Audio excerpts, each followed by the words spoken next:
Let's watch a brief history of the Spanish Empire.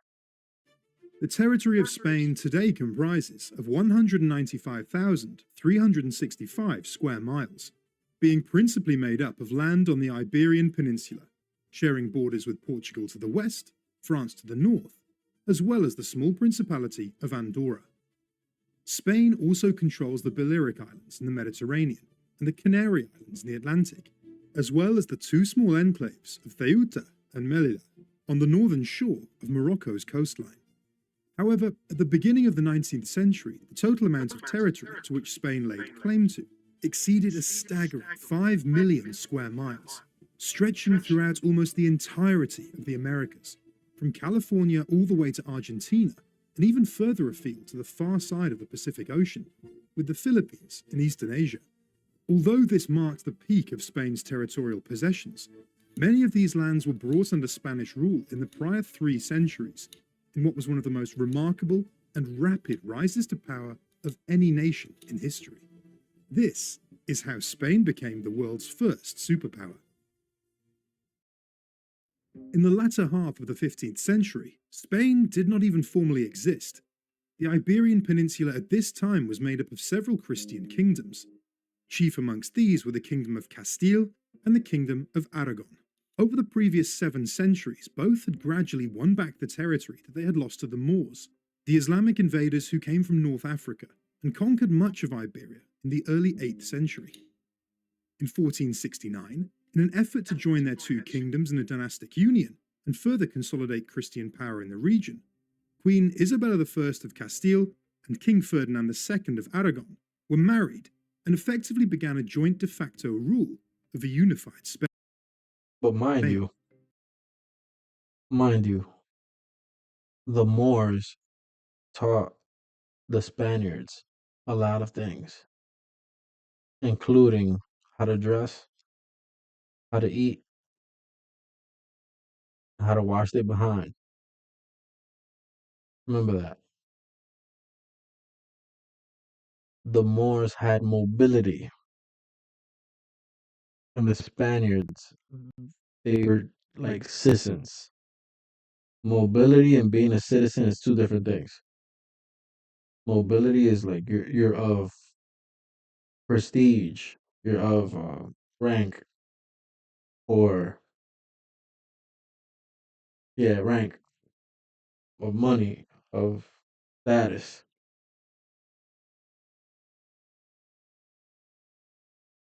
With their kingdoms united, Queen Isabella and King Ferdinand were able to successfully complete the reconquest of the Iberian Peninsula in the name of Christendom by ousting the last remaining Muslim faction, the Emirate of Granada, in 1491. Having now secured their internal borders, the Catholic monarchs could now look to expand their dominions further afield and cash in on the burgeoning international trade routes that were developing to richer, more exotic locations overseas. This approach had already been adopted by Spain's neighbour, Portugal, as early as the 1420s. They had explored much of the Atlantic Ocean and African coastline in search of a faster and cheaper sea route to the spice-producing East Indies, which was hoped would allow them to cut out the expensive Venetian and Ottoman middlemen who controlled the trade into Europe from the Middle East and via the Mediterranean.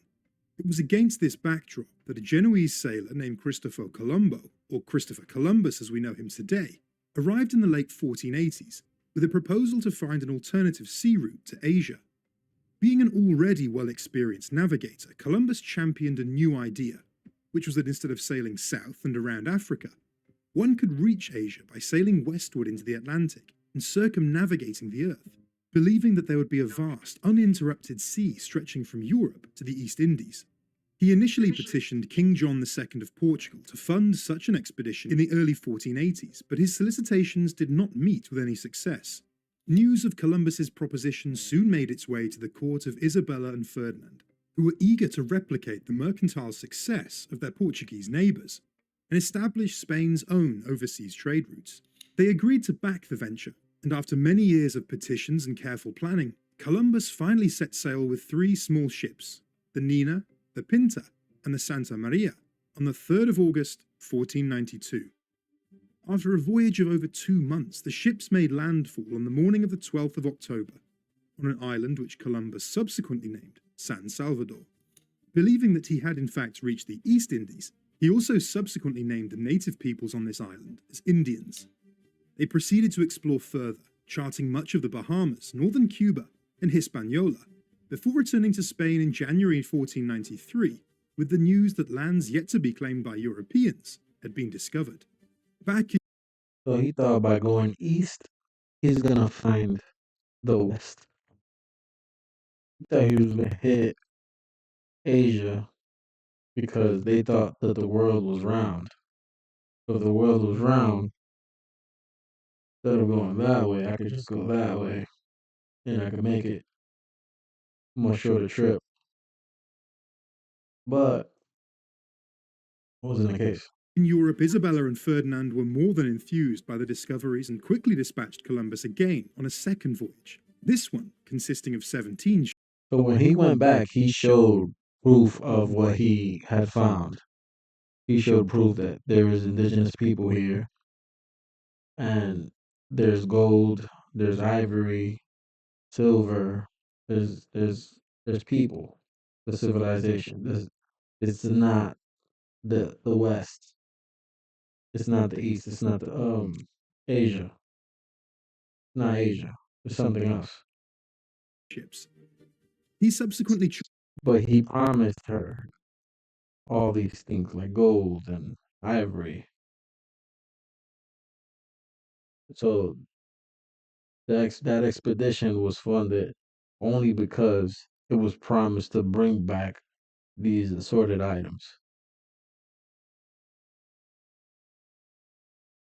The I believe the papal bull, the Pope, shortly gave a declaration of whatever you find, the discovery, what's that called? The whatever you discover, you could keep. So they had that mentality. Whatever I discover, I could keep.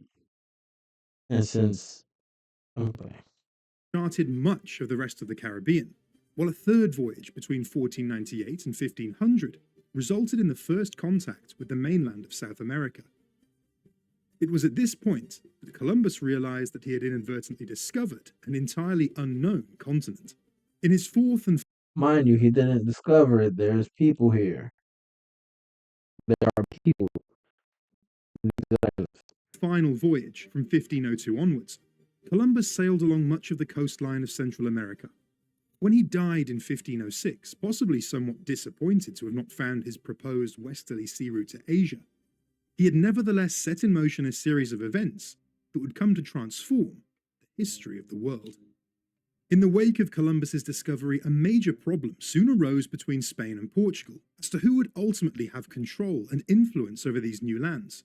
The Treaty of Tordesillas was negotiated between the two nations, with Pope Alexander VI acting as the intermediary and broker. There you go. That Pope said, Influence over these new lands. The Treaty of Tordesillas was negotiated between the two nations, with Pope Alexander VI. this Pope made a declaration that whatever you find, you could keep. He even said it, who is going to be the new influencers of these islands? Who is going to take over these islands and conquer it? Since nobody conquered it, it was like up for grabs for them. So they already had that mindset of taking over, of conquering, of by any means, rape, rob, and murder. Sixth, acting as the intermediary and broker.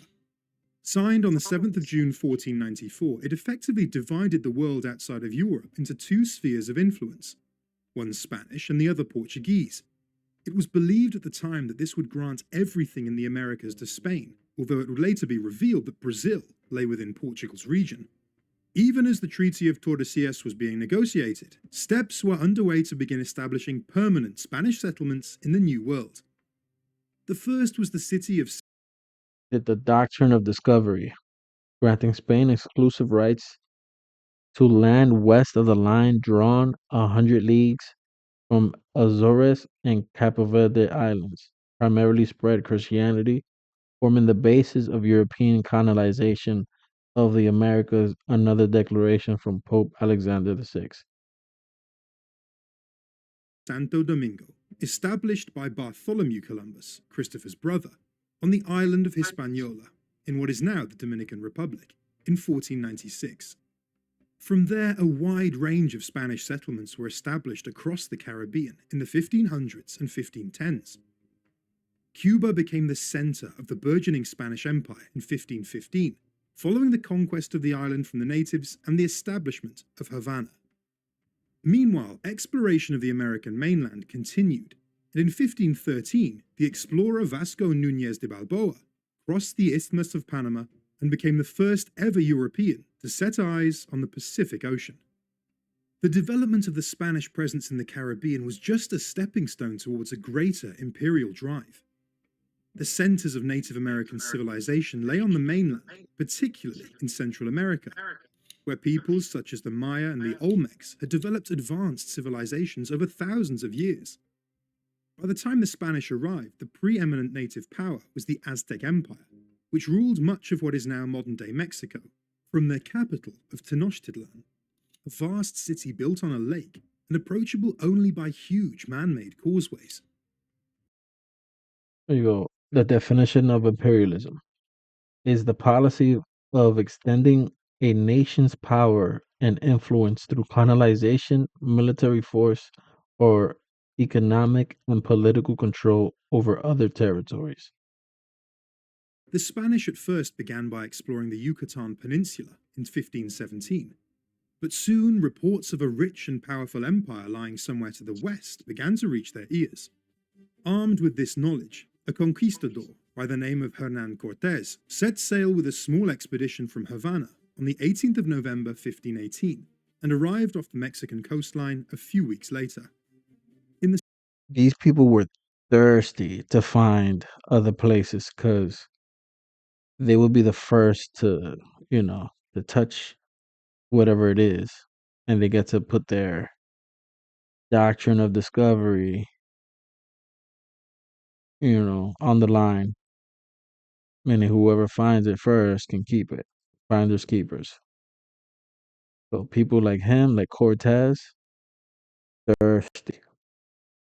Oh, I'm first. No, I gotta go. No, out either way. Thirsty. summer of 1519, Cortes founded the settlement of Villa Rica de la Cruz, which became his base of operations in the Gulf of Mexico. That autumn, he began to head inland, gathering allies amongst the native peoples, such as the Tlaxcala, whom the Aztecs had conquered and had oppressed for decades. In early November, Cortes arrived at Tenochtitlan. The Aztecs, led by their monarch, King Montezuma II, cautiously welcomed the Spanish, whom they viewed with a mixture of awe and fear, suspecting on the one hand that these men dressed in metal armor and carrying European weapons were gods, but also fearful of what their true intentions might be. Cortes soon tried to seize control of the city, detaining Montezuma and calling for reinforcements from the Caribbean. Cortes remained in charge there for the next 6 months, but relations between the Spanish and their hosts soon turned ugly, and on the 29th of June 1520, Montezuma was killed by his own people while pleading for calm. The following night, known in Spanish as La Noche Triste, the sad night, Cortes and his men were driven from Tenochtitlan, losing almost all of the vast amount of treasure they had managed to accumulate since occupying the city. Cortes managed to regroup his small band of Spaniards, who numbered less than 1,000 men, as well as the more numerous Tlaxcala allies, over the autumn and winter of 1520. By the following spring, he began his campaign back towards Tenochtitlan, and had the city surrounded by early summer, beginning a siege that lasted for 10 weeks. Look, so he lost everything. And again, imperialism kicked in. Siege. Look it up. What a siege means. Siege. a military operation in which enemy forces surround a town or building, cutting off essential supplies with the aim of compelling the surrender of those inside. Operation in which a police or other force surround a building and cut off supplies. So this man right here cut off supplies. He cut off the people from getting out, from escaping, going somewhere else, from food, from water. So you got these people, Spaniards, heavy presence in military, like as we see today, going and stopping these people from doing whatever. They just conduct a siege. Government forces laid a siege to the building. Yeah, but it's force. It's an act of force. In the resulting battle, the great Aztec civilization was effectively put to an end. Many of the native peoples had already succumbed to the perils of European diseases, such as smallpox, which the Spanish had unknowingly brought with them. The natives had almost no natural immunity to these diseases, and consequently millions of people died in droves. So these dirty European people, you know, they gave the native people a disease and sickness that they had no immunity over. They didn't have that kind of diseases. So they actually killed them. Those who had somehow survived or were yet to be affected by the disease then had to face the wrath of the Spanish and their native allies as they entered the city. The Tlaxcala were particularly determined to eradicate all traces of their Aztec oppressors by sacking, looting, and See, that's one of the first forms of warfare is spreading disease. That's one of the first forms of or ideas of where they got in that strategy or that tactic of using disease to conquer a land. pillaging the city, putting many of the inhabitants to the sword in the process. Afterwards, Tenochtitlan would soon be re-established as Mexico City and become the administrative capital of the Viceroyalty of New Spain. Mexico was not the only center of advanced civilization in the Americas. Much further to the south and high up in the Andes Mountains, peoples such as the Chico and Nazca had built sophisticated societies since ancient times. When the Spanish arrived in the New World, the Inca civilization had become the dominant power in the region. So the Mexico, that was the Aztecs. No, that was the Mayans. Excuse me. No, I'm sorry. Yes, that was the Aztecs. These are the Mayans. Ruling over a territory consisting of much of modern-day Peru, Ecuador, and Bolivia. This is the Incas as well. Contact with the Incas was first made in the mid-1520s, following which two conquistadors, Francisco Pizarro and Diego de Almagro, led a band of men into Peru with the aim of conquering the powerful empire. Their first expedition in 1528 met with little success, though, as with Cortés in Mexico, they did introduce smallpox to the region, which decimated the native population and weakened resistance ahead of the coming Spanish conquest. Pizarro returned to Peru in 1531, armed with royal approval to lead a fresh expedition against the Inca Empire. What followed was a prolonged war that lasted throughout much of the 1530s. Unlike Cortés in Mexico, however, Pizarro did not score swift victory over the Incas, partly because their empire was more decentralized and spread out than that of the Aztecs. Moreover, the Spanish were divided amongst themselves in Peru, with Pizarro and his brothers leading one faction and the Almagros leading another. This resulted in a quasi-civil war erupting between the Spanish conquistadors, even as they were in the process of fighting Incas. Pizarro himself was eventually killed by Diego de Almagro II in 1541. By that time, the Spanish had established control over much of the region, which they were now governing directly from the newly founded capital at Lima. The Viceroyalty of Peru was established in 1542, as a counterpart to the Viceroyalty of New Spain. However, the Incas continued to offer resistance well into the 1570s. The conquest of these two great native civilizations and the establishment of the viceroyalties of New Spain and Peru formed the cornerstones of Spain's empire in the New World during the 16th century. But there were also other developments. In the late 1530s, the Spanish explorer Hernando de Soto began a series of explorations along the northern frontier of New Spain. These saw him chart much of the territory across what is now the southern United States, from Florida, Georgia, and the Carolinas, westwards through Mississippi, Louisiana, and Texas. There were advanced civilizations here also, mound-building cultures living in considerable towns and cities, like Etowah and Cahokia. However, while De Soto was able to bring back information on these regions, no determined efforts were made by the Spanish to colonize these regions for many years, except for some tentative settlements along the coastline of Florida and in southern Texas. Quite simply, there was better, more readily available land closer to Mexico City and other core parts of the Spanish Empire to settle first. Meanwhile, far to the south, Juan Díaz de Solís had become the first Spanish explorer to chart the mouth of the Rio de la Plata, around what is modern-day Argentina and Uruguay, in 1516. Another explorer, Pedro de Mendoza, led an expedition here 20 years later and established the settlement of Buenos Aires on the 2nd of February 1536. Although, like in North America, large parts of Argentina and neighbouring Chile would remain virtually untouched by the Spanish for many decades to come, Spanish expansion across the Americas was a gradual process and centred mainly on the regions of Mexico and Peru. While all of this was occurring in the Americas, there was also a Spanish colony being established far across the Pacific Ocean. When Ferdinand Magellan undertook his circumnavigation of the globe between 1519 and 1522, he discovered an archipelago of islands in eastern Asia that lay within Portugal's side of the boundary determined by the Treaty of Tordesillas.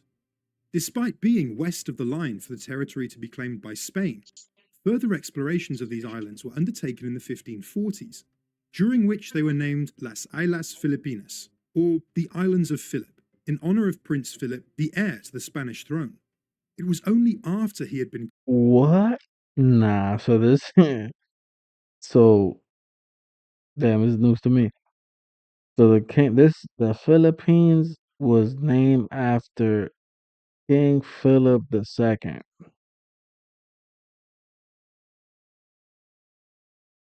Another thing about conquering some place is if you conquer it, you get to name it. Some places, wherever you conquered, you would take that name, and then when you conquer somewhere else, you would give it that name. Like Scipio Africanus, he conquered Africa. That's why you got Africanus, right? Got Africanus or Amerigo Vespucci, right? Amerigo, America, where you get that. So the Philippines, the Philip. crowned as King Philip II in 1556, that a military expedition was finally sent to the Philippines to establish a Spanish colony there in the mid-1560s. The northern island of Luzon, the largest in the archipelago, was quickly conquered and the city of Manila was founded in 1571.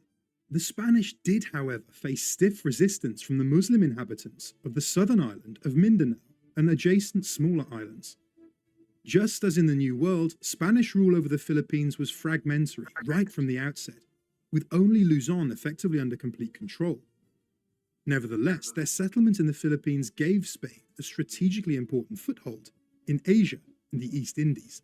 As the Spanish Empire continued to expand in the 16th century, it was recognized that immense sums of money would be required to finance the men and material needed in order to sustain Spain's claim to these new territories. Fortunately enough, shortly after the conquests of the Aztecs and the Incas, large gold and silver mines were discovered in Mexico, Bolivia, and Peru.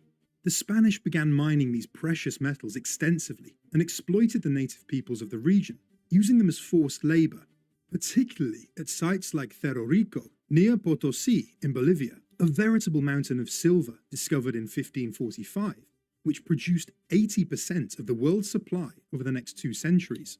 This bullion was transported overland to ports like They said they got in so much gold that some of their boats they sank. Cartagena in Colombia, and then brought together in an annual treasure fleet which was sent back to Spain. So vast was the amount of gold and silver flooding into Spain's coffers that it caused a massive period of global inflation, called the Price Revolution, in the second half of the 16th century. As more and more Spaniards continued to arrive in the colonies, a complex society was beginning to emerge across the Spanish Empire. Most of those who set off from Spain for the New World in the 16th century were single men, often the younger sons of Spanish nobility seeking prosperity in the Americas. Conversely, very few women left Spain in this way, and so many of the Spanish men arriving in Mexico, Peru, and other regions married native women. As a result, a mixed race, or mestizo population, soon began to emerge across the empire. This was characterized by the dominance of Spanish as the spoken language and the prevalence of Catholicism in all aspects of colonial life. In addition to more Europeans coming to the Americas from the late 16th century onwards, an increasingly common sight was the arrival of A lot of times the women they had no choice but to marry these men, either through extortion or murder of their family. They would have to marry these men.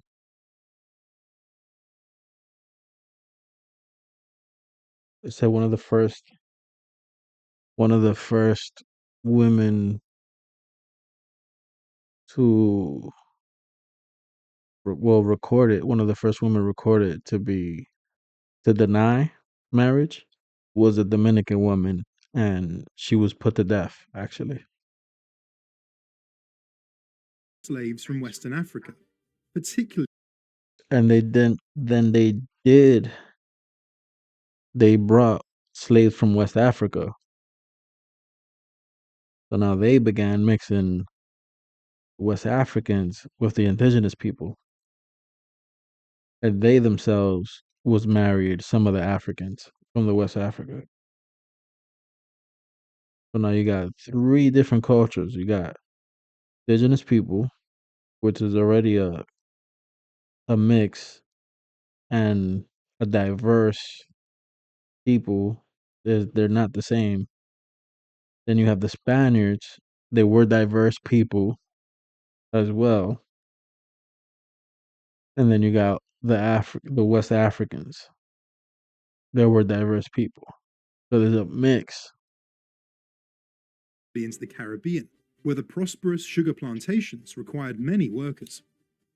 Despite the seemingly never-ending supply of treasure being extracted from the colonies, by the beginning of the 17th century, there was already a decline in the amount of gold and silver arriving back in Spain. Moreover, the Spanish government was spending so much of this money on its wars in Europe that King Philip II had to declare bankruptcy 4 times during his reign. It was this So with all that money he was getting, all that money they was getting, they was just using it in war, funding war. poor governance and the diminishing supply of gold and silver from the New World, which would ultimately lead to the beginning of the decline of the Spanish Empire. By this point, the Spanish conquests and territorial expansion in the Americas had largely stopped, as there were no more major civilizations like those of the Aztecs or the Incas to subjugate. More importantly, however, it was the French, Dutch, and English who had begun to occupy much of the land across North. So just because they couldn't conquer no more, rape, rob, and murder, they stopped. They stopped. North America that had been claimed by Spain, but had thus far been neglected to settle and colonize it properly. These three powers also began to threaten the Spanish dominance of the Caribbean during this time, as they fought for possession of many of the islands. England, for instance, wrestled control of Jamaica from Spain during the Anglo-Spanish War of 1654 to 1660. All of this was symptomatic of the growing stagnation of the Spanish Empire in the 17th century. By the turn of the 18th century, Spanish colonial society had matured to the extent that there were now settlements across the vast swathe of land from northern Mexico, all the way to Chile and Argentina. Some regions remained largely unexplored, notably the arid Atacama Desert high up in the Andes, as well as the dense, disease-ridden jungles of Guyana. These would continue to remain largely uninhabited by the Spanish. However, two areas which were experiencing increasing interest during the second half of the 18th century were California and Texas. In particular, the southwest of California was being explored by the Franciscan missionary Junipero Serra and his followers from the late 1760s onwards. Over the course of the next decade, they would establish a dozen missionary settlements along the coastline of California, which would later serve as the founding of the cities of San Diego, Los Angeles, and San Francisco. Meanwhile, in the more established centers of Spanish colonial rule, such as Mexico City, Lima, Buenos Aires, and Santiago, there were Those missionaries, they try to justify what they did of taking the land and spreading Christianity, spreading their religion. They justified all the, I don't want to keep saying it, but all those acts of war, the crimes that they commit through religion. They try to they try to justify it through religion, through Christianity, to try to say that they did all those crimes to cleanse the land of evil or demons or wickedness and try to spread Christianity. growing divisions. There were effectively three classes of individuals living here by the 18th century. The peninsulares were administrators and newcomers to the Americas who had been born in Spain. Criollos were people of Spanish descent who were born in the New World but to parents of exclusively Spanish heritage. Finally, there were the mestizos, people born in the Americas to a mix of Spanish and native ancestors. These varied groups were developing different allegiances to Spain, with mainly the criollos and the mestizos increasingly believing that the colonies would be better off ruling themselves. Even though the Spanish Empire had clearly stagnated by the end of the 18th century, it had not yet collapsed. It would be events in Europe, however, that would ultimately determine the fate of Spain's empire. By 1808, Napoleon Bonaparte, the Emperor of France, had decided to take direct control over Spain and install his brother Joseph as its king. This triggered a series of uprisings across South and Central America, led by figures like José de San Martin in Argentina, Bernardo O'Higgins in Chile, Simón Bolívar in Venezuela and Colombia, as well as Miguel Hidalgo in Mexico. Between 1808 and 1810, a series of wars of independence broke out across all of these regions, with colonial nationalists seeking to use the opportunity created by France's occupation of Spain as a means of throwing off Spanish power in South and Central America altogether. They were, however, opposed by royalist and pro-Spanish elements within each of these countries, particularly by the peninsulares. Thus, these wars of independence became long protracted affairs which dragged on throughout the 1810s. Furthermore, once the legitimate King Ferdinand VII had reclaimed the Spanish throne in 1813, Spanish state aid once again began to arrive in the colonies to suppress the rebellions. Nevertheless, in the face of this overwhelming adversity, Simón Bolívar managed to lead a successful revolution across Venezuela, Colombia, and Panama, which led to the establishment of Gran Colombia as an independent state in 1819, which was formally ratified in 1821. He then campaigned further south, using his resources to liberate Peru from Spanish rule, with victory at the Battle of Ayacucho in December 1824. By that time, José de San Martin and others had already succeeded in establishing Argentina's independence from Spain in 1816, while Chile followed suit in 1818 with its declaration of independence, though the war against Spain there dragged on until 1826. Further to the north, after 11 years of intermittent warfare, Mexico left the Spanish Empire as well in 1821, briefly establishing itself as the First Mexican Empire, but was quickly followed afterwards by the First Mexican Republic in 1823. The revolutions of the early 19th century practically eroded Spain's vast overseas empire in its entirety, but a few pockets of territory remained under their control, which they subsequently guarded jealously for the remainder of the 19th century. as the last vestiges of their national greatness. These included Cuba, Puerto Rico, and a number of other small Caribbean islands, as well as the Philippines in Asia. But as Spain became increasingly racked by political instability at home throughout much of the 19th century, these last remaining colonies began to experience guerrilla warfare and insurrection in attempts to achieve independence. In the end, it was the Cuban War of Independence, which began in 1895, which ushered in the final chapter of Spain's once mighty empire. The war there dragged on for several years, eventually leading to the United States intervening in 1898.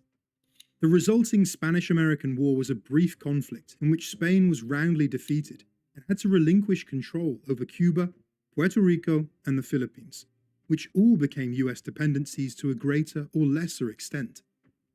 With that, the once vast and immensely rich Spanish Empire, which had begun with a chance discovery by a Genoese sailor, came to an end after 400 years.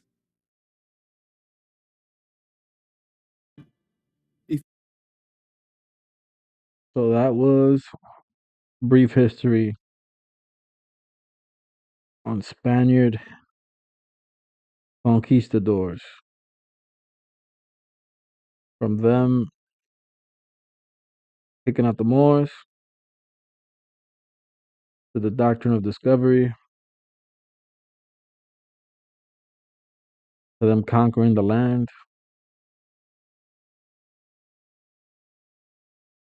etc., etc.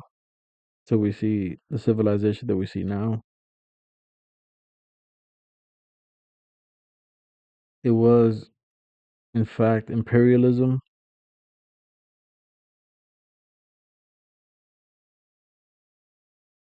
There are still families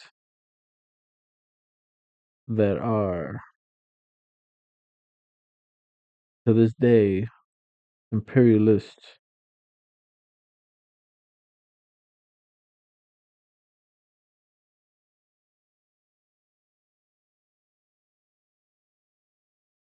I just want to say all praises to the Most High. Hope you guys was edified. Hope you guys like the video. Like, share, and subscribe. Peace, blessings. Peace.